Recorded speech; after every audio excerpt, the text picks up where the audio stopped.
Hola, ¿qué tal? Muy buenas tardes. Bienvenidos a Noticias Caracol, porque usted necesita estar bien informado. Comenzamos esta tarde, Juan, con un grave accidente que se registró en Transmilenio. Un carro de bomberos que iba a atender una emergencia se estrelló contra un bus articulado que llevaba cerca de 250 pasajeros. 40 personas resultaron lesionadas. Después de chocar contra el articulado, biarticulado en este caso, el carro de bomberos pasó sobre un separador y fue a parar a un lavadero de vehículos. Nosotros tenemos reportes en vivo desde el lugar de la emergencia y sobre el estado de salud de los heridos. Vamos al lugar del accidente con Juan Carlos Villani. ¿Qué se sabe de las causas del aparatoso choque, Juan? Mónica, televidentes, buenas tardes. Pues aún no se sabe nada de las causas exactas de este aparatoso accidente. Lo que se sabe es que a esta hora están tratando de sacar esta máquina de bomberos que quedó bastante averiada luego del choque y que se estrelló contra este lavadero de carros aquí ubicado sobre la calle 80 con 69. Aquí podemos observar el gran agujero que dejó esta máquina al incrustarse en este lugar. Hermano, estamos en vivo, qué pena, un segundito. Por favor, es por seguridad de ustedes. Es por seguridad Aquí los de ustedes. integrantes Gracias. de los bomberos nos están diciendo que nos retiremos de la zona por seguridad. Déjenme contarles que a esa hora decenas de ambulancias estaban llegando a este lugar hacia las 7:42 de la mañana. Un bus de Transmilenio que hacía un recorrido de occidente a oriente por este sector se estrelló contra esta máquina de bomberos que al parecer, y según las primeras informaciones, iba a atender una emergencia. A esta hora están tratando de sacar con 2 grúas esta máquina de bomberos. Pero Noticias Caracol tuvo acceso a un video de seguridad en el que se observan los momentos después del accidente cuando esta máquina se estrelló contra este establecimiento, contra este lavadero. Este es el momento en el que la máquina de los bomberos, fuera de control, ingresa violentamente al lavadero de carros. Choca con una camioneta y se incrusta en la pared. De inmediato, los empleados del establecimiento empiezan a auxiliar a los bomberos. En el momento de que nosotros ya paró el camión allá contra la pared, fuimos a ver si habían lesionados. Son las 7:43 de la mañana. El carro de bomberos acaba de estrellarse y hay confusión en el establecimiento. Otro de los socorristas logra salir del vehículo y cae al piso, aún aturdido por el impacto. Corrimos a ver si había algún compañero para auxiliar. Cuando los bomberos estaban bajando, nos ayudaron a auxiliar ahí. Los empleados aseguran que todo ocurrió en segundos. Sí, eso fue muy rápido, porque la máquina bajaba pidiendo la vía y desafortunadamente el Transmilenio se atravesó. En el video se observa que el último en salir es el conductor, quien sufre heridas de consideración en uno de sus brazos. Los 5 bomberos fueron llevados a la clínica Shayo. Las otras 35 personas que también resultaron lesionadas fueron atendidas inicialmente aquí en el lugar de este accidente, luego fueron repartidas a diferentes centros asistenciales del norte de la capital del país. Han dicho las autoridades que aún no se saben las causas reales del accidente, están revisando incluso algunos videos de cámaras de seguridad de este sector. Ninguna de las personas resultó lesionada de gravedad, han dicho las autoridades. Pero veamos cómo transcurrieron esos segundos luego de este aparatoso accidente de tránsito.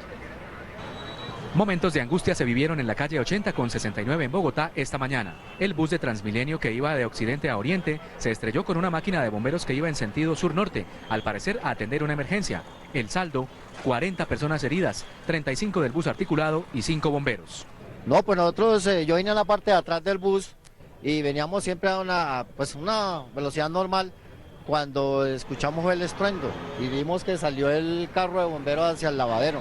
No, pues caímos unos encima de otros porque pues el carro al frenar, pues la gente se vino toda para adelante. Los pasajeros relataron que escucharon la sirena de los bomberos antes del impacto.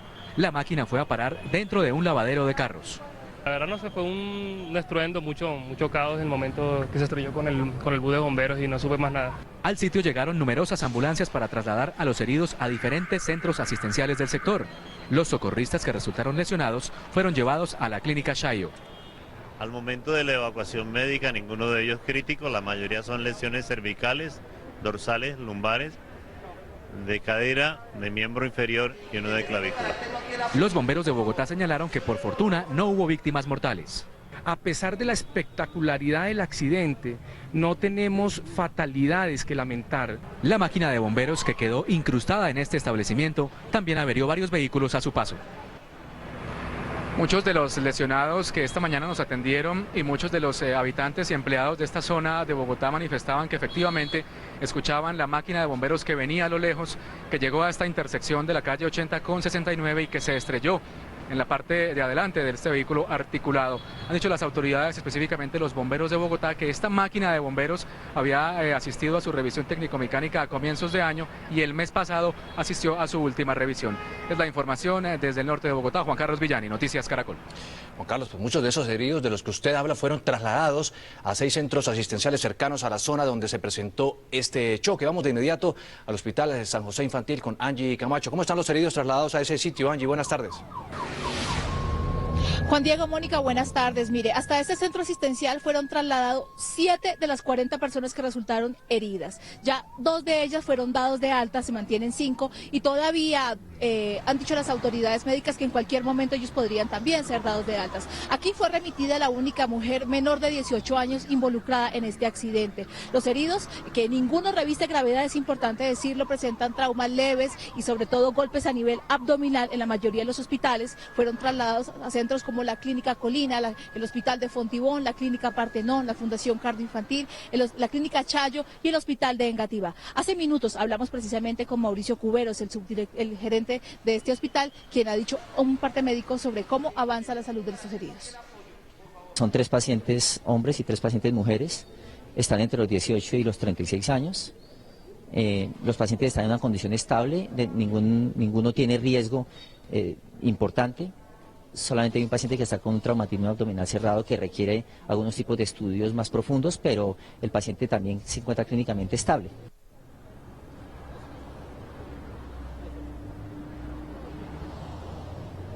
En la Clínica Chayo se encuentran 5 de los oficiales del Cuerpo de Bomberos involucrados en este accidente y lo que nos han dicho las directivas médicas es que se espera que en horas de la tarde puedan ser dados de altas. Información desde el sur de Bogotá, Angie Camacho, Noticias Caracol.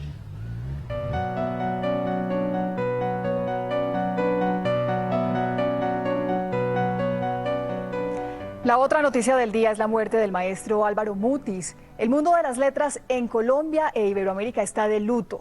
El novelista y poeta colombiano falleció en el Instituto de Cardiología de Ciudad de México. Estamos cubriendo esta noticia desde todos los ángulos. Estamos en vivo desde Cartagena y Bogotá. Pero antes empezamos en la sede de la emisora HJCK, que fue testigo de la obra del maestro. Allí está Jennifer Montoya. Jennifer, buenas tardes, adelante.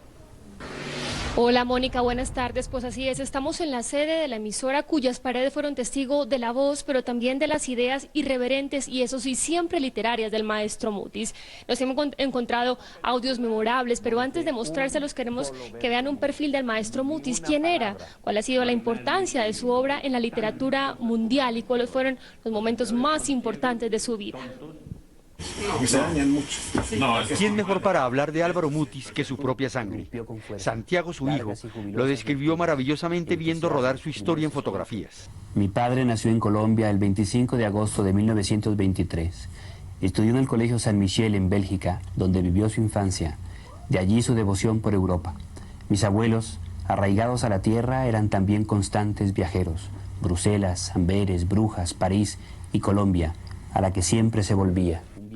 Mutis navegó desde niño como su personaje Macrol el Gaviero y sudó el trópico como en ese relato gótico de Tierra Caliente que se llama La Mansión de Araucaima. Sus versos y sus novelas son un constante migrar hacia Coello, Tolima, donde vivió su infancia entre café y caña de azúcar tras la muerte de su padre. No hay una sola línea de todo lo que yo he escrito que no esté dedicado en una u otra forma a recordar a Cuello, recordar mis días en Cuello y recordar ese paraíso. Creció entre libros y por eso creyó que se hizo escritor. Uno nace lector y por amor a la lectura después dice, yo también quiero escribir. Y eso fue por lo menos lo que yo sentí y escribí poesía durante 40 años. En esos versos nació Macrol, un personaje sin nombre que narra aventuras mientras lleva un tren rumbo al trópico. Aquí una muestra de ese personaje en gestación en 1948. Cuando llegábamos a la tierra templada y comenzaban a aparecer las primeras matas de plátano y los primeros cafetales, el tren aceleraba su marcha. Y antes de que Macrol naciera, al lado de su poesía, estaba su voz, que aprovechó para hacer radio y otras aventuras. Serie Los Intocables, sí, hice la voz de Walter Winchell, del narrador. ¿Nos la recuerda? Sí, cómo no, es aquella que dice, déjeme pensar en una frase, Chicago, 1928. Elliot Ness aquella tarde había recibido una llamada que le reveló cuál era el refugio de los gángsters. Se vinculó como jefe de relaciones públicas de una multinacional y por invertir recursos en sueños culturales lo demandaron. Ese fue el inicio de su vida en México. Allí pasó 15 meses en la cárcel de Lecumberri y de allí, de ese encierro, salió el diario de esa dura vivencia. Es una experiencia muy profunda en el sentido estrictamente humano de estar frente al dolor, a la desventura y a la marginalidad de los hombres. En los años 80 nació Macrol el Gaviero, un personaje que recoge la filosofía de Álvaro Mutis, el trópico y la desesperanza, la naturaleza indómita que somete al hombre y esa profunda sumisión de Macrol frente al destino. Años después, Macrol nace en el cine con Ilona llega con la lluvia.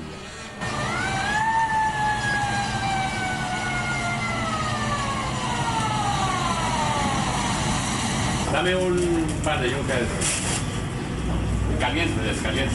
Como Macrol, como el viajero que es, Mutis va y vuelve, de México a Colombia. Su poesía, su prosa, su gaviero, lo convierten en uno de los grandes. Recibe premios y aplausos en su vida. El más importante, sin duda, el Premio Cervantes, considerado el Nobel de la lengua hispana. Luego llegó el silencio en México. No volvió a escribir, aunque ya había dejado el testamento universal de su paso por este mundo. Desde mediados del siglo XX, Álvaro Mutis se destacó por su seductora conversación. El maestro Álvaro Mutis habló en septiembre de 1981 con Darío Arizmendi en el programa Cara a Cara. Habló hasta de la muerte y lo que esperaba de ella. ¿Cuál es su voluntad cuando muera? Que mis cenizas sean arrojadas al río Coello, como hice con las de mi hermano. ¿Esa es la instrucción que le ha dado a Santiago? A Santiago mi hijo, sí. Y por eso lo llevé cuando fui a echar las cenizas de mi hermano, para que sepan lo que tiene que hacer con las mías. Usted que tanto se ha ocupado de la historia y de la literatura, ¿teme ser olvidado? No, no temo ser olvidado. Espero, y no es una paradoja lo que le estoy diciendo, espero que me olviden pronto. Porque yo no creo que... En fin, no creo que perdurar en la memoria de los hombres sea una cosa valiosa o interesante. Piénselo esto para que nos quede esto como una lección. Las dos más grandes obras de la literatura del occidente, la Odisea y la Ilíada, no sabemos quién las escribió. La existencia de Homero es ficticia, usted lo sabe. ¿Por qué le impresionó tanto el episodio de la muerte del Quijote? Por Dios, ahí nos morimos todos, Darío. Es que yo me identifico y creo que todo lector del Quijote acaba identificándose profundamente con ese loco adorable, que el loco al final no tiene nada. Y cuando se mueren, ahí nos estamos muriendo todos también. Con esa voz tiene que recitar muy bien. Yo voy cantando viajero a lo largo del sendero, la tarde cayendo está. En el corazón tenía la espina de una pasión, logré arrancármela un día, ya no siento el corazón. Entre la poesía y la novela, ¿en dónde se siente más a gusto? Es que para mí no hay diferencia, te lo digo muy sinceramente. Mis novelas son prolongaciones, son extensiones de mis poemas. Todos los temas de mis novelas están en mis poemas y un lector cuidadoso de mi poesía encuentra el germen de todas mis novelas allí.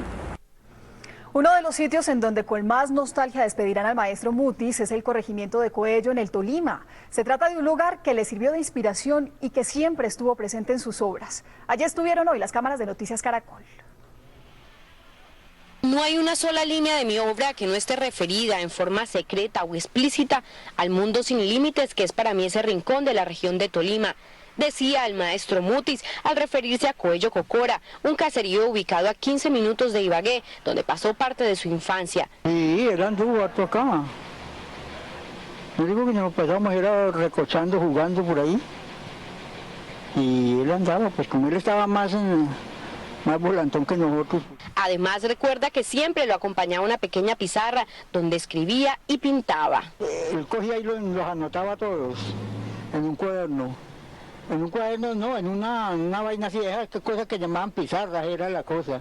Aquí, en el río Coello, serán esparcidas las cenizas del maestro Mutis, porque él así en vida lo decidió. Decía que quería volver a este sitio donde vivió la mejor época de su vida, la infancia, y donde también afirma nació su gran inspiración. Hoy la finca, como le decía Mutis, a la casa de su abuelo materno, donde llegaba con su mamá, Carolina Jaramillo, está convertida en una tienda, donde a pesar del paso de los años, todavía lo recuerdan como su hijo más ilustre. Él le gustaba mucho irse por acá por un sendero que hay y se iba por ahí a recorrer, a inspirarse. El hijo adoptivo más representativo de Coello murió, amando a esta tierra desde la distancia y recordándola en cada una de sus letras. La obra del gran maestro también se vio plasmada en el cine.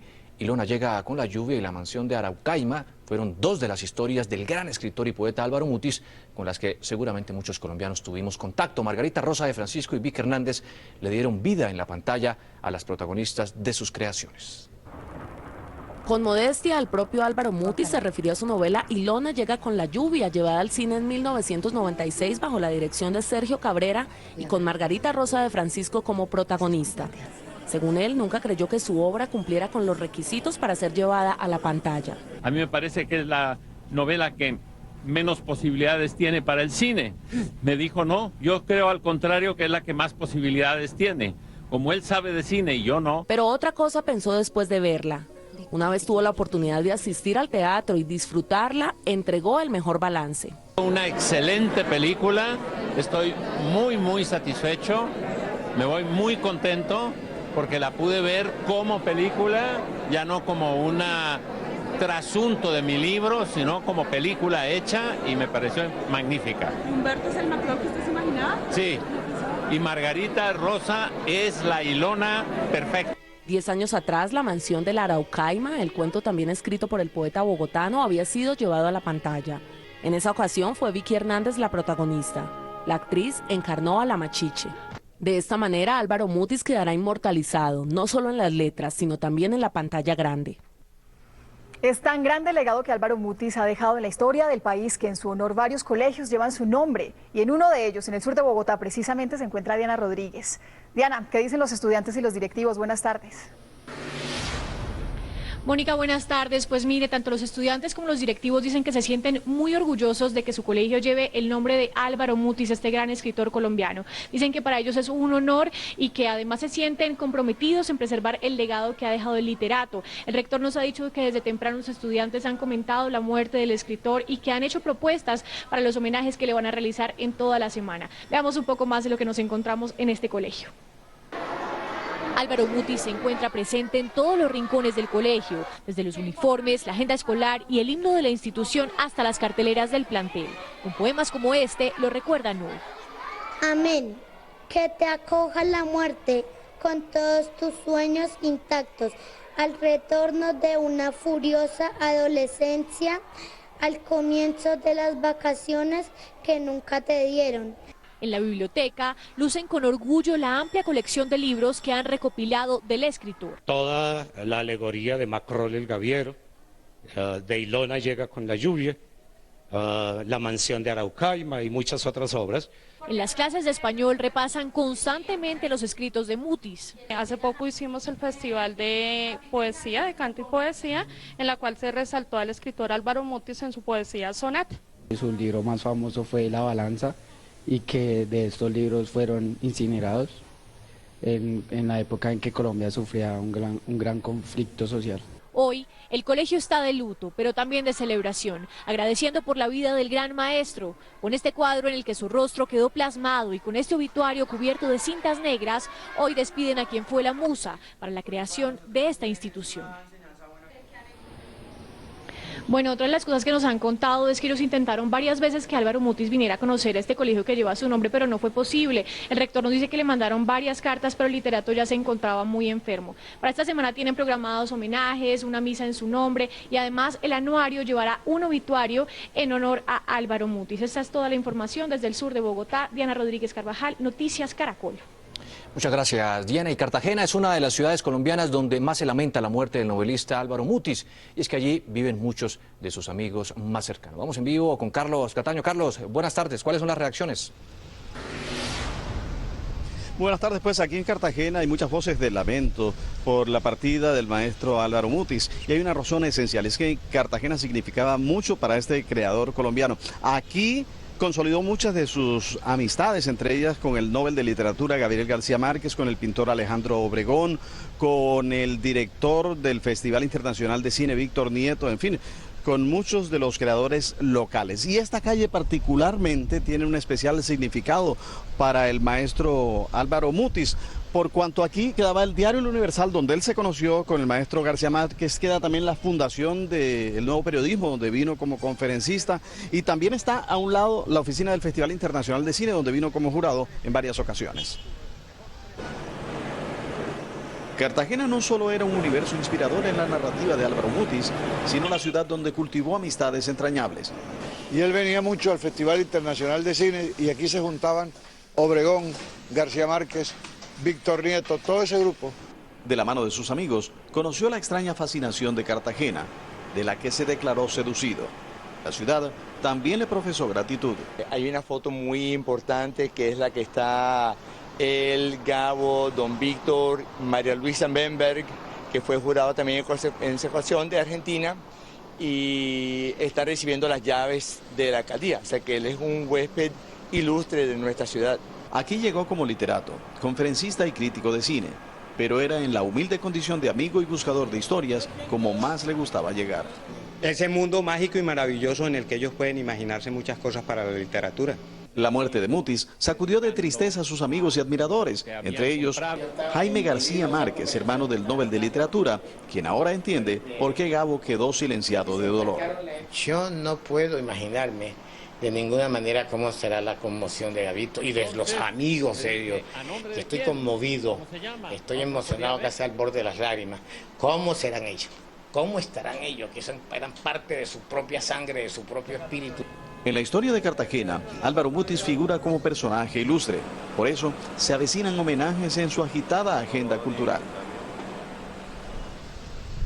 Bueno, y no solamente será objeto de homenajes en algunos eventos y certámenes que se realizan aquí en la ciudad de Cartagena. También se espera que, teniendo en cuenta ese valioso aporte al arte y la cultura de nuestro país, también bibliotecas, teatros, galerías y cualquier tipo de escenario vinculado a las artes populares lleven su nombre. Por el momento es toda la información. En Cartagena, Carlos Cataño, Guarán, Noticias Caracol. Carlos, muchas gracias. Y es que el nombre de Álvaro Mutis suena hoy en todos los rincones del país. Buscamos dos de sus mayores admiradores que nos dieron puntadas de quién fue este hombre, cuya partida tiene enlute al mundo de las letras.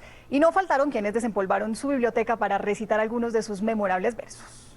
Las vidas de los hombres no sean eternas.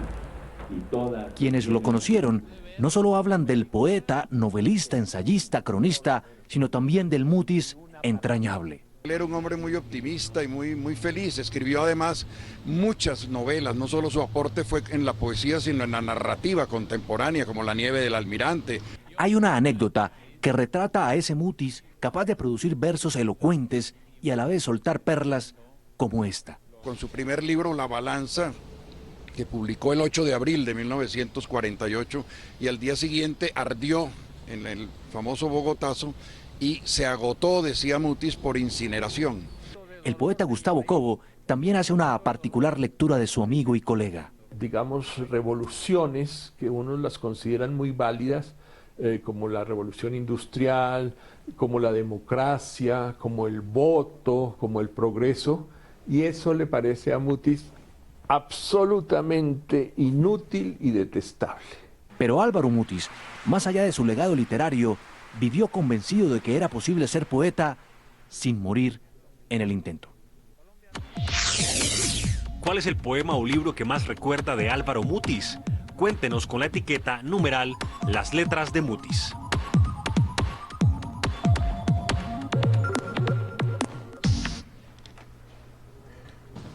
Y no se despegue de Noticias Caracol, porque en minutos les tendremos el video de la heroica acción de un policía que le salvó la vida a una persona que se quería suicidar en el metro de Medellín. Además, la agresión contra dos policías en la Comuna 8 de la capital antioqueña. A la 1. Esta es una noticia en desarrollo de Noticias Caracol. Está pasando, usted lo está viendo en Noticias Caracol. Las autoridades siguen tras la pista del asesino de un militar retirado que murió cuando defendía a su hijo de las agresiones de un grupo de hinchas de Millonarios. La policía dice que ya tiene identificados a los agresores. Entre tanto, hoy se cumplirán las honras fúnebres de este suboficial del Ejército Nacional. Vamos en vivo con Juanita Gómez, que está en el Cantón Norte, donde es velado a esta hora el señor Contreras. Juanita, buenas tardes. ¿Qué dicen los familiares?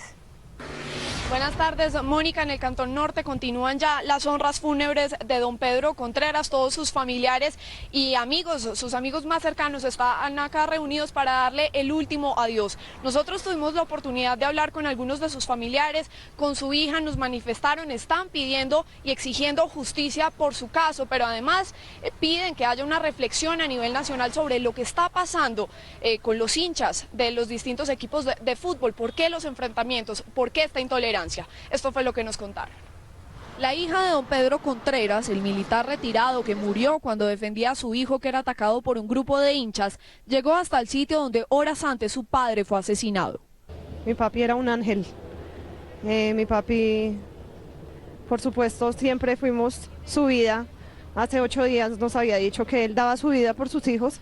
En medio del dolor por la pérdida de su padre, Paola le pidió a los clubes deportivos y a los fanáticos del fútbol que reflexionen. Esto no puede seguir sucediendo. ¿Cómo es posible que por portar una camiseta maten a una persona? Eso no es hinchada, eso es delincuencia. Y ellos se camuflan detrás de una hinchada. Entre tanto, la policía, con este retrato hablado, continúa la búsqueda del asesino de don Pedro Contreras y para ello ha pedido ayuda a la comunidad. El comandante de la estación de la localidad de Engativá asegura que el implicado vive en el barrio y que ya está plenamente identificado. Se encontraba con un grupo denominado el Parche de los Pichos.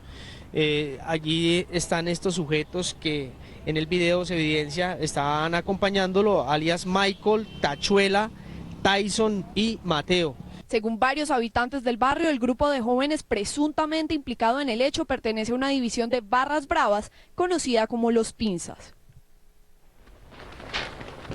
En video quedó registrada la tragedia en la que murió este señor Pedro Contreras a manos, al parecer, de varios hinchas de Millonarios. Esto ocurrió en el barrio Santa Cecilia, así ocurrió. En este video quedó registrado el momento en que ocurrió el asesinato. El joven de camiseta blanca con mangas rojas es el hijo del militar en retiro. En las imágenes se puede observar cuando 6 jóvenes, algunos con chaquetas azules, empiezan a atacarlo. El hincha de Santa Fe corre y los agresores van detrás. Seguidamente se ve al lado derecho al papá del joven forcejeando con otro de los hinchas de Millonarios. Ellos lo acorralan y luego todos se dirigen hacia el poste del alumbrado público. Las imágenes se vuelven confusas. Todo indica que en ese momento Pedro Contreras fue asesinado. Momentos más tarde llega la policía. En el mismo lugar en el que el militar en retiro de 66 años fue apuñalado, una de sus hijas recordó cómo era su padre. Acabaron con una familia completa, con un ser muy amado por muchísima gente, un ángel, una persona que nunca se metía con nadie. Con este retrato hablado, la policía busca a alias Toledo, el hombre que según las autoridades asesinó al militar en retiro. Es una persona de aproximadamente 1,90 de estatura, tez blanca, nariz aguileña. Se ofrece una recompensa hasta de 15 millones de pesos. Un joven hincha de Santa Fe, residente del barrio Santa Cecilia, donde ocurrieron los hechos, le dijo a Noticias Caracol que ya han ocurrido situaciones similares en el sector. Ha salido gente apuñaleada, ha salido gente que le han dañado los riñones y siempre ha quedado impune. Los Contreras Hernández le dan el último adiós a ese padre de familia que perdió la vida por el color de una camiseta. En minutos el cuerpo del militar retirado será trasladado a Jardines del Paraíso, donde allí le darán el último adiós.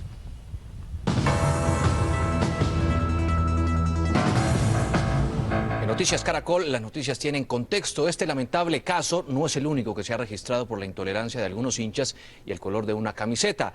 En lo corrido del año, según las autoridades, han perdido la vida 8 personas. Estos son algunos de los casos. Por ejemplo, en el mes de junio en Cali, Oscar Sandino, un hincha de Millonarios, fue asesinado en las afueras del estadio. Este seguidor azul lideraba proyectos para evitar ataques entre barras bravas. Y en Itagüí, en Antioquia, Juan David Ateortúa, un hincha del Once Caldas de 22 años, murió durante un ataque a bala en este bus después de ver un partido de su equipo. Urna virtual, pregunta del día. ¿Alguna vez ha resultado lastimado por defender a alguien? ¿Sí o no? Responda a www.noticiascaracol.com, www.elespectador.com. Resultados mañana en la emisión de Noticias del Mediodía.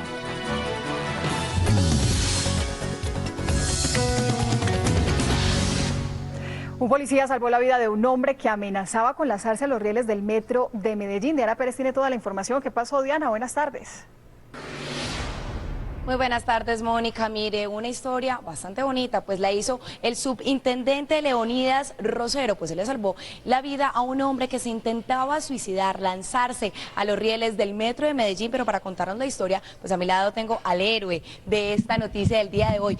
Subintendente, ¿cómo se dio entonces, cómo logró usted para que este hombre no se lanzara? ¿Cómo hizo para convencerlo? Gracias, placer inmerecido las palabras de héroe. Aquí los héroes realmente son la ciudadanía que me da aviso de un ciudadano que pretende saltar al vacío. Y se inicia un trabajo hablando con el señor, gracias a la capacitación que recibe los policías, recibimos para poder afrontar este tipo de situaciones.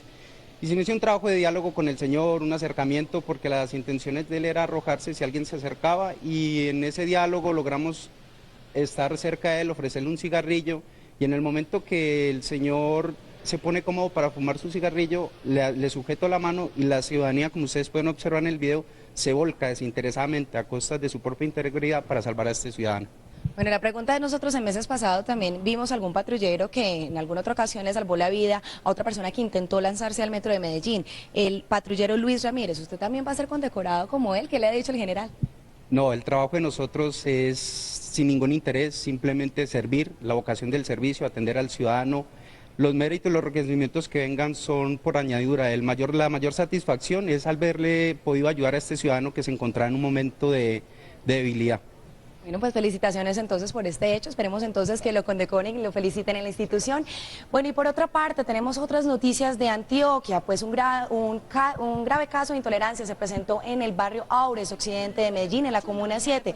Pues en este hecho pelearon la policía con algunos habitantes, los asistentes a una fiesta, que dejaron un saldo de 4 uniformados heridos y 3 civiles. En este video grabado por un habitante del barrio Aures, Comuna 7, occidente de Medellín, quedó registrada la discusión que se presentó entre la policía y los asistentes a una fiesta de 15 años, quienes llevaban más de 24 horas de fiesta. La reacción de estas personas termina siendo violenta. Yo quiero entender, por supuesto, que se trata de un hecho en donde la ingesta exagerada del licor. Recuerden que estamos hablando de que toda la noche había estado rodando la fiesta. Aseguran los asistentes a la fiesta que la policía irrumpió en sus viviendas y que por eso ellos reaccionaron contra la autoridad. Que nosotros no le estamos perturbando el sueño a nadie. Entonces él me dijo, Quiscada, pero que entonces mi sobrino se le arrimó y le preguntó que qué pasaba y el tombo lo empujó. Le dañaron el techo a mi hermanita, dañaron mi casa. El enfrentamiento dejó 4 policías heridos y 3 civiles. Aquí terminan de manera lamentable estos 2 policías afectados y 2 más que llegaron a apoyar la situación, igualmente uno de ellos con una pedrada que le pegan en la cara. Autoridades tienen videos grabados por la comunidad donde identifican a los agresores. El hecho está en investigación. El reclamo terminó en un fuerte... Mientras que los heridos se recuperan en el Pablo Tobón Uribe, en el hospital, pues utilizan esos videos para judicializar a los atacantes. De la información que tenemos desde Medellín, Diana Pérez, Noticias Caracol. Gracias, Diana. Y continuando con Medellín, allí también en la Universidad Pontificia Bolivariana fue descubierto un delicado caso de fraude académico. Según las autoridades, funcionarios cobraban entre 400.000 y 1 millón de pesos por cambiar notas a estudiantes. Y Juan Pablo López nos va a explicar esta noticia. ¿Cómo operaba esta red? Juan, buenas tardes. Juan Diego, Mónica, esta red tenía ciertos contactos dentro de los estudiantes que se daban cuenta que estudiante necesitaba subir el promedio, necesitaba cambiar alguna nota para ganar alguna materia. Los contactaban, les decían, páguenos cierta cantidad de dinero y nosotros nos encargamos de cambiar la nota. Y estos 2 funcionarios del sector administrativo eran los encargados de meterse al sistema y cambiar las notas. En el siguiente informe les explicamos cómo funcionaba. El fraude fue descubierto por estudiantes y docentes de la institución, quienes se sorprendieron cuando varios estudiantes que no habían sido promovidos resultaron matriculados en materias superiores. Los funcionarios que estaban haciendo esto, lógicamente que tenían acceso al sistema, por eso lo hacían. eran los dos únicos que podían tener ese acceso. Tenían algún contacto con algunos estudiantes y estos se encargaban entonces como de identificar al estudiante que había, por ejemplo, perdido una materia y necesitaba pasarla o subir su promedio. La Universidad Pontificia Bolivariana descartó que el fraude pudiera tratarse de un ataque electrónico externo. Sin embargo, las investigaciones derivaron en la destitución de 2 funcionarios administrativos. El fraude se habría extendido a sedes de Medellín, Bucaramanga y Montería. Se han identificado algunas ingenierías, se ha identificado en la Escuela de Ciencias Estratégicas, se ha identificado algunos casos en Derecho. Según directivas de la universidad, actualmente se trabaja en un listado de estudiantes que habrían pagado entre 400.000 y 1 millón de pesos por el cambio en sus calificaciones. Las sanciones van desde amonestación, suspensión de matrícula y también salida de la universidad. En contra de los 2 funcionarios de la UPB se abrirá un proceso penal. Las autoridades de la universidad están todavía investigando cuántos estudiantes se pudieron haber beneficiado de este acto de corrupción. También hicieron un llamado a los padres de familia y a los estudiantes. Dijeron que la UPB es una universidad seria, que este es un caso muy específico y que ya se están haciendo todas las investigaciones y pesquisas del caso que serán dadas a conocer a la Fiscalía en las próximas horas. Información desde Medellín, Juan Pablo López Velázquez, Noticias Caracol. Juan Pablo, muchas gracias. En Barranquilla, un hombre de 33 años fue asesinado por 2 menores de edad que intentaban robarle el celular. Argemiro Pion, ¿en qué sector de la ciudad se presentó el hecho y bueno, qué dicen las autoridades? Mónica, buena tarde. Pues esto ocurrió en el barrio Rebolo, en el suroriente de Barranquilla. Según testigos, la víctima se encontraba departiendo con algunos amigos cuando de repente llegaron 2 delincuentes en una motocicleta, quienes le exigieron que le entregara el teléfono celular. Esta persona, al oponerse al atraco, los ladrones le dieron 3 disparos, acabando con su vida de forma inmediata. Por fortuna, la policía logró capturar enseguida a los asesinos, que resultaron ser 2 muchachos de 16 y 17 años.